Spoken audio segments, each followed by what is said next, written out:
Hello good morning सेवाहरू सबैजनालाई स्वागत छ मेरो च्यानलमा। आज चाहिँ म आफ्टर लङ टाइम पछाडि भिडियो बनाउने कोसिस गरिरहेको छु र मलाई चाहिँ भिडियो बनाउन खासै आउँदैन। आज चाहिँ म अघि नै उठेर घर सफाइ गरेर खाना सब्जी बनाएर अहिले चाहिँ मेरो चाहिँ भर्खरै ब्ल्याक टीबाट स्टार्ट हुन्छ है। सुरुमा ब्ल्याक टी अनि यो इजाको पकौडा बाँकी नै थियो, यो र ब्ल्याक टीसँग खाँदैछु। अब आज म गाउँ आएको धेरै दिनपछि चाहिँ यसो भिडियो बनाउन मन लाग्यो र आज मेरो घरमा के काम हुन्छ हजुरहरूलाई देखाउने छु है। माया गरेर साथ सपोर्ट गरिदिनु होला।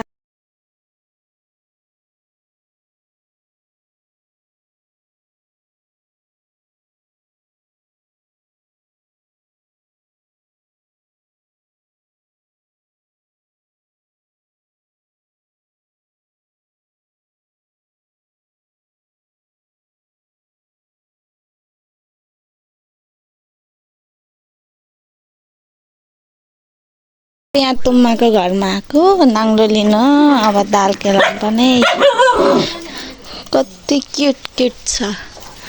पाक कहिले फुकाल्दिएला भनेर चल्छु भनेर यस्तो कहाँबाट फुकाल्नु र? आइज कति चल्नु नपाएर कति चल्छ नि।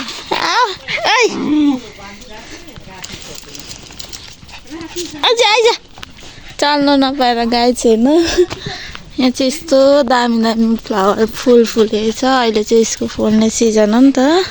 कति राम्रो फुलेको छ। म चाहिँ यता तुम्माहरूकोमा आइरहेको छु नाङ्लो लिन लागि। हाम्रो चाहिँ आज दाल केलाउने उयो काम छ।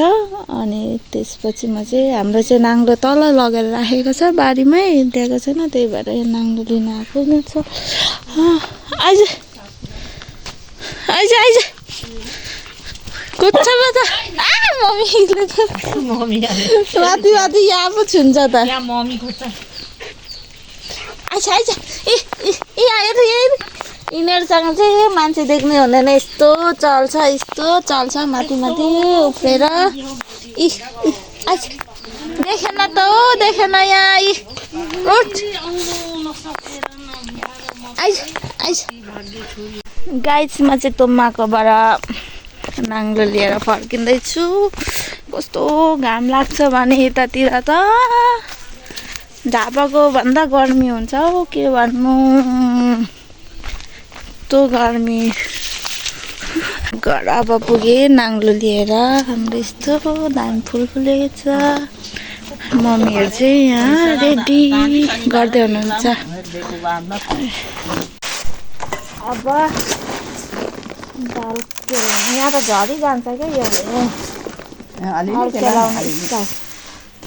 मैले हिजो कसरी यो चाहिँ हाम्रो नाङ्लो पक्रिने चाहिँ यता पक्रिँदा हुने रहेछ खासै यसरी क्या।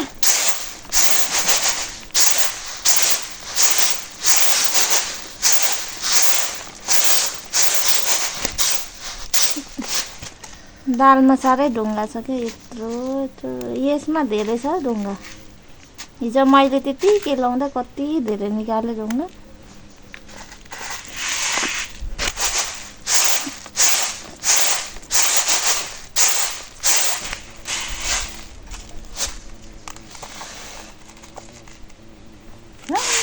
पल्टै हेर्छ होला।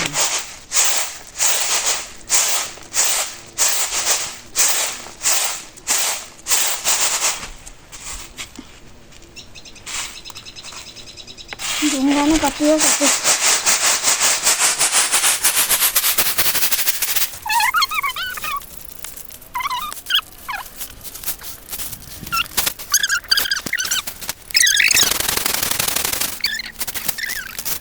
दाल केलाउने हुन्छ खुट्टा चाहिँ दामी स्टाइलमा राखेर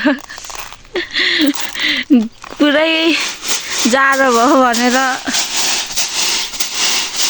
घाम तापेको चाहिँ पसिनै पसिना गाई छ हाम्रो त्यस्तो छ है दालको लागि यति केलाको हिजोदेखिको काम हाम्रो खाना खाने टाइम भयो म चाहिँ खाना खान आएको यसमा चाहिँ खाना छ अनि आलु र बोडीको सब्जी अनि दही अनि गुन्द्रुकको सब्जी कसमा त गुन्द्रुक छ गुन्द्रुक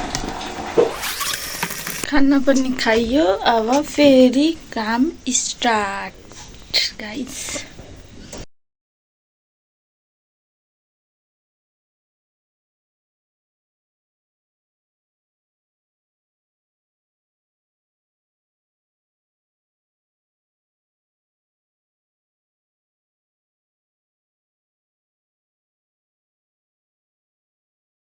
टिने घाम लागिरहेछ केलाउनु सकेको छैन हाम्रो मम्मीले माटो छानेर दिनुपर्छ माटो त्यही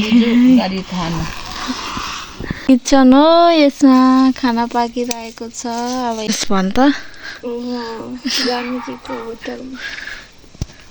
यो चाहिँ हाम्रो आज सब्जी केलाउने